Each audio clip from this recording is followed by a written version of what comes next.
En este vídeo os propongo que reflexionemos en torno a la relación que existe entre personaje, tema y conflicto. Os propongo que comencemos observando con atención este cuadro. Es una pintura inglesa de mediados del siglo XIX. Posiblemente la escena que representa os sea conocida. Es el momento en Hamlet de Shakespeare en el que la compañía escenifica en la corte la obra de la ratonera. Lo que más me interesa de este cuadro es el diferente grado de caracterización de los personajes. Por ejemplo, en la parte derecha del cuadro tenemos, como podéis reconocer, al rey Claudio, a la reina Gertrudis y a Polonio. En el retrato de Claudio, más allá de caracterizarlo como rey, podemos ver la intención del artista de retratar un estado psicológico. Sin embargo, esto no parece tan claro en el personaje de Gertrudis, donde lo único que interesa es que está prestando atención a lo que sucede en el escenario. En cuanto a Polonio, lo vemos retratado simplemente como un señor mayor. En el centro de la escena vemos a Hamlet, a Ofelia y a Horacio. En Hamlet también hay un dibujo bastante preciso, que nos da idea de lo que está haciendo y también hay cierta caracterización psicológica. Pero me sorprende mucho el dibujo tan simbólico, tan abstracto, entre comillas, de la princesa Ofelia, ¿no? La vemos retratada casi como una especie de encarnación de la pureza, con un traje que tiene cierto punto atemporal. Podría ser de la Edad Media, podría ser incluso de la Antigüedad clásica. En Horacio también comprobamos, a la manera de Hamlet, este dibujo de la acción y cierto matiz psicológico. Si vamos a esta parte del cuadro, veremos que en la configuración de los personajes del fondo se ha utilizado una caracterización incluso más simple que la de Polonio. De hecho, fijaos, ¿no? Parece como si el pintor hubiera replicado los rostros, hubiera multiplicado varias veces la figura del soldado al fondo. De alguna manera está tratándolos como nosotros en dramaturgia trataríamos un coro, haciéndoles hablar casi con una misma voz. Lo mismo podemos decir de los personajes de este lado de la pintura. Fijaos en las chicas o en los niños que hay delante de ellas. Podrían ser básicamente la misma persona replicada. Así que no todos los personajes tienen el mismo grado de finalización. Esto también sucede en el teatro. Lo que tenemos aquí es una representación de diferentes niveles de personaje. A veces me gusta pensar de los personajes complejos que son como una especie de pastel con varias capas, o que podemos hacer en ellos una suerte de cata geológica para comprobar diferentes estratos. En el lugar de base siempre tenemos el arquetipo. Es decir, hay personajes que básicamente encarnan la corporización de un componente o de un concepto abstracto. Personajes que de forma muy pura son una representación de conceptos como el bien, el mal, la luz, la oscuridad. Los autores suelen valerse de elementos como las máscaras, incluso en la propia Dramatis aparecen con estos nombres tan generales y tan universales para apresar un poco lo que es la esencia de un arquetipo. En el nivel superior tenemos al actante, el personaje como ejecutor de una acción, en la medida en la que ocupa una casilla dentro de ese esquema actancial que hemos estado viendo en los ejercicios anteriores.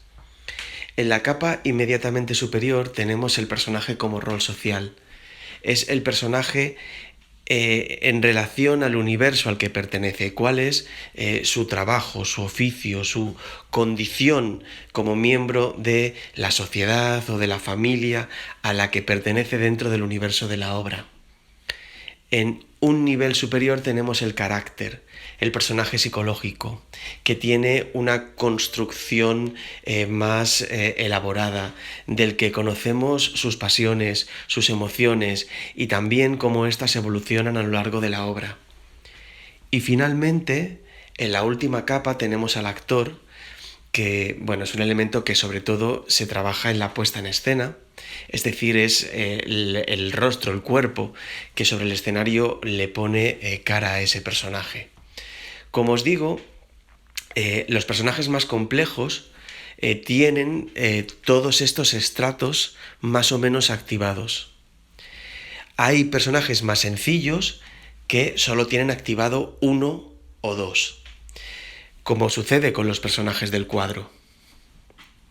Hay personajes en el cuadro de los que interesa mostrar su complejidad psicológica, pero eso tampoco anula que tengan un rol social en el universo de la obra. Son príncipes, son reyes, ¿no? Que también cumplan una función dentro de ese universo del cuadro, incluso a veces un poco en competencia con otros personajes que tienen un rol parecido. Y por supuesto, todos los personajes, o muchos de estos personajes, encarnan una esencia abstracta. Pensemos, por ejemplo, en el personaje de la reina Gertrudis. Aquí os he puesto una imagen de Glenn Close, en la película de Mel Gibson. Como arquetipo, Gertrudis puede representar, entre otras cosas, la deslealtad. En cuanto a su rol actancial, aunque son categorías que no aparecen claras en el esquema que estamos trabajando, vamos a pensar un poco en cuál es el tipo de personaje dramatúrgico, ¿no? O dramático en la obra. Podríamos decir que cumple funciones de antagonista, pero que también cumple funciones de coro. En cuanto a lo que es su rol social, en Gertrudis están activadas, por un lado, su condición de reina y por otro lado, su condición de madre. Como personaje psicológico es Gertrudis. Los personajes psicológicos o de carácter suelen tener nombre propio. Esto da una idea de su dibujo más sutil, más construido, más elaborado.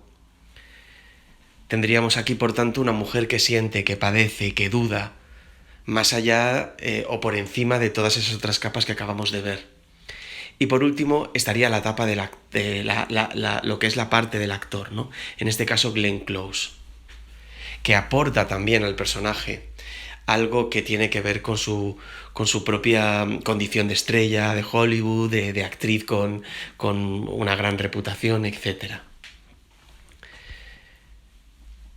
Fijaos la conciencia que a veces los personajes tienen sobre sus diferentes dimensiones.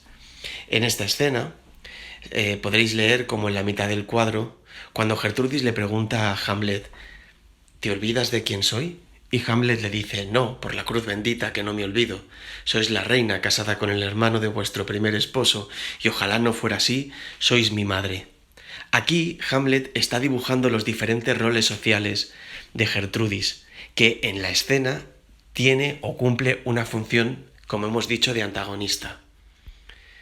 Pero es verdad que también hemos dicho que Gertrudis cumple una función de coro a un nivel más actancial. En el recuadro de la izquierda tenemos el bellísimo relato de la muerte de Ofelia, que hace la propia reina Gertrudis. Bueno, no sé si coincidís conmigo, pero cuando uno lee ese fragmento parece como si en realidad la reina fuera otro personaje. Es verdad que tiene un desarrollo lírico potente, que incluso el universo que se muestra en esa escena es como un universo diferente del universo que hasta entonces nos ha ido construyendo Shakespeare, ¿no? Ya no es tanto esta especie de oscuridad de Elsinore, sino que hay incluso algo pastoral. En el recuadro de la derecha os he transcrito un fragmento de la intervención de la mensajera en la ópera de Monteverdi del Orfeo. El libretista es Alessandro Stricchio.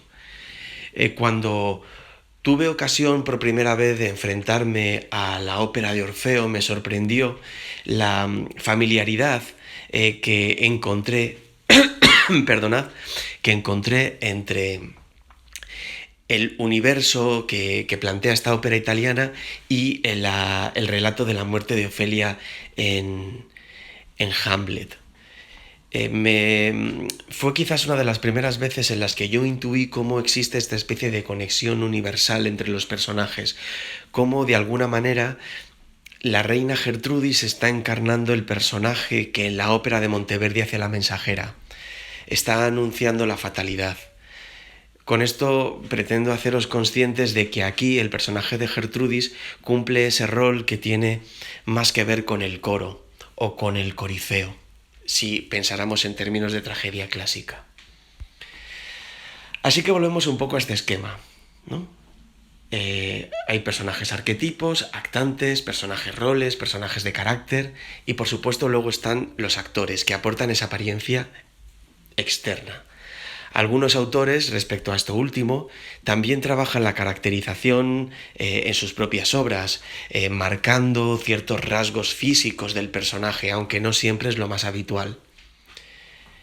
Como os digo, todo personaje complejo tiene varias de estas capas y no todas activadas.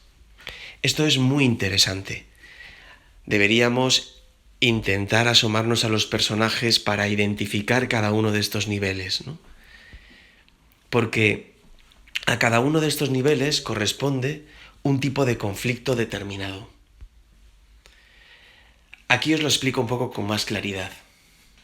En la columna de la izquierda identifico los diferentes conflictos y en la de la derecha los diferentes niveles de la obra en los que se ejecuta ese conflicto y que de alguna manera están representados por los diferentes tipos de personajes. Vamos a empezar por el nivel más bajo, el del arquetipo. Por este carácter general, universal, vinculado al inconsciente colectivo del arquetipo, considero que el plano dramático o el plano de la historia teatral, de la obra en el que se produce este conflicto es el del mito. Es un conflicto de oposición, es decir, el conflicto fundamental a este nivel es el del arquetipo versus su negativo, es decir, la luz se enfrentaría a la encarnación de la sombra, la vida se enfrentaría a la representación de la muerte, la juventud se enfrentaría a la vejez, etc., ¿no? Es decir, en la medida en que haya personajes que representen estas tendencias opuestas, estarán enfrentados en el nivel de la oposición. Este nivel es fundamental, sobre todo para activar los temas fundamentales de la obra. Digamos que el personaje protagonista debería encarnar un tema que enfrentar al tema que encarna el antagonista. Protagonista y antagonista, por tanto, tienen en su base arquetipos opuestos. El siguiente nivel, que tendría que ver con el actante, plantea el conflicto de la usurpación y para mí se desarrolla en el terreno del ritual. Aquí los personajes se enfrentarían por la presencia o digamos su hegemonía dentro de una de las categorías dramáticas que podemos identificar. En el caso, por ejemplo, de un coro, dos personajes que aspiran a cumplir esa labor en la obra tienden a tener una relación conflictiva entre ellos. O dos personajes que representan un poco el mismo, que cumplen esa función actancial parecida, por ejemplo, dos ayudantes, o dos oponentes, o dos destinadores, suelen normalmente tener ciertas fricciones entre ellos. Esto sirve o es muy interesante de cara a activar personajes secundarios. Si, por ejemplo, pensamos en los ayudantes de los héroes en las películas de Walt Disney, se ve muy claramente esta relación de conflictividad a nivel de usurpación. Por ejemplo, yo siempre pienso en la película de Aladín de Disney. La alfombra y el mono, que son ayudantes de Aladín, tienen una relación entre ellos de rivalidad. Por lo tanto, a nivel actancial también podemos trabajar este conflicto. Por supuesto, el protagonista y el antagonista tienen una relación de usurpación en el sentido de que el antagonista normalmente lo que quiere es ocupar el lugar, o muchas veces quiere ocupar el lugar que tiene el protagonista. El siguiente nivel es el nivel del rol. Yo planteo el conflicto como la desigualdad y el terreno es el de la acción. Aquí los personajes de alguna manera entran en conflicto con el resto, siempre como la representación de una minoría. Es decir, es el personaje en tanto que uno frente a los demás. Es el pobre frente a los ricos, es el trabajador frente a los capitalistas, es una vez más el joven frente a un... Es decir, siempre es un poco la relación entre el personaje principal y el coro de los personajes leído en términos sociales. Por eso hay lo de desigualdad. El nivel superior es el nivel del personaje de carácter y aquí el conflicto es un conflicto íntimo. Es el conflicto de la indecisión, el del personaje escindido. Y el nivel en el que se manifiesta es el nivel del diálogo. Es un conflicto que sobre todo se evidencia en la palabra, en el monólogo, en el soliloquio. Finalmente tendríamos el nivel del actor. Yo considero que el proceso en el que se manifiesta es en la encarnación del personaje y el conflicto es el conflicto de conveniencia.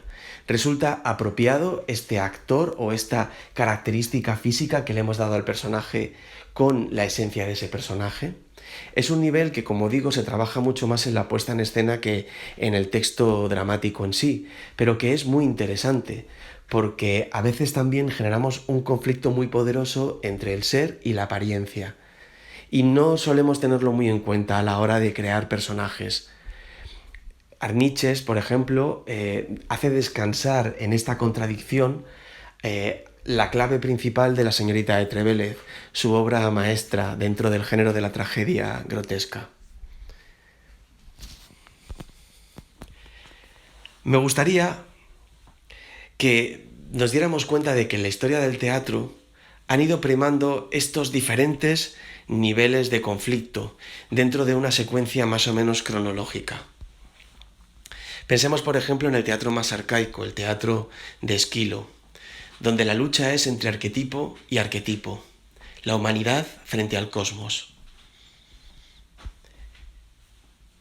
El conflicto de la desigualdad comienza sobre todo a abordarse en el mundo moderno.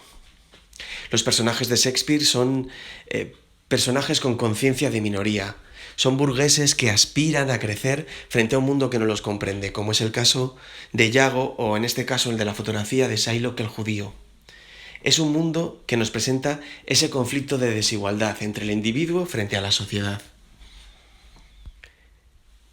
El teatro más contemporáneo desciende su mirada a un conflicto ya de personaje de carácter a personaje de carácter. Es decir, tiende a igualar las fuerzas. Esta es la clave de lo que podríamos considerar el teatro naturalista y dramático, habitado por personajes psicológicos. El individuo frente al individuo. Y todavía tendríamos la encarnación de ese nivel que tiene más que ver con el propio personaje psicológico escindido. El individuo A frente al individuo A, el conflicto interno. Podríamos leer la historia del teatro e incluso las historias particulares de la evolución de cada periodo teatral como una oscilación desde ese arquetipo versus arquetipo hasta este conflicto interno. Es una evolución que incluso podríamos apreciar en la transición de Esquilo a Eurípides, por ejemplo. Es verdad que no exploro el último nivel de conflicto que tendría que ver o plantearía la relación entre el personaje y el actor que le encarna. Pero es verdad que esto es tremendamente contemporáneo y lo podemos incluso encontrar en la escena más postdramática, donde muchas veces existe esta dificultad de disociación y casi digamos lucha entre el personaje y el actor, obligado muchas veces a encarnar acciones que ponen en riesgo su propia carnalidad. Bueno, a partir de esto que acabamos de escuchar y que acabo de comentaros, me gustaría plantearos la actividad de la semana.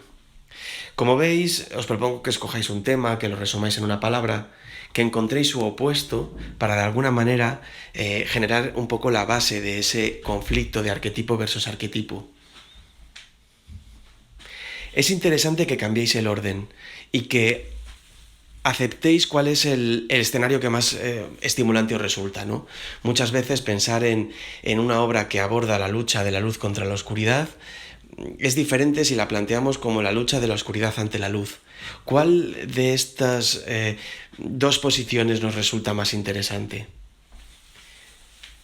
Si buscamos un verbo de acción que de alguna manera cristalice ese conflicto de arquetipo versus arquetipo, genial, porque a partir de ahora el juego consiste en ir escalando los niveles de conflicto. Y ese personaje que hemos considerado protagónico, la parte A o arquetipo A, ir viendo cómo podríamos potenciar sus conflictos en cada nivel. Con quién jugaría la usurpación, con quién jugaría la desigualdad, con quién tendría la indecisión, con quién, y esto ya sería un poco más de puesta en escena, qué rasgo físico o externo también podría condicionarle desde el punto de vista de la conveniencia. Lo ideal, una vez más, es que planteéis este juego dentro del universo del flautista que estéis trabajando. Así que, bueno, espero vuestros trabajos, ¿de acuerdo? Y ahora, bueno, cuando tengamos ocasión de vernos, las dudas respecto a lo que os envío. Un abrazo muy fuerte.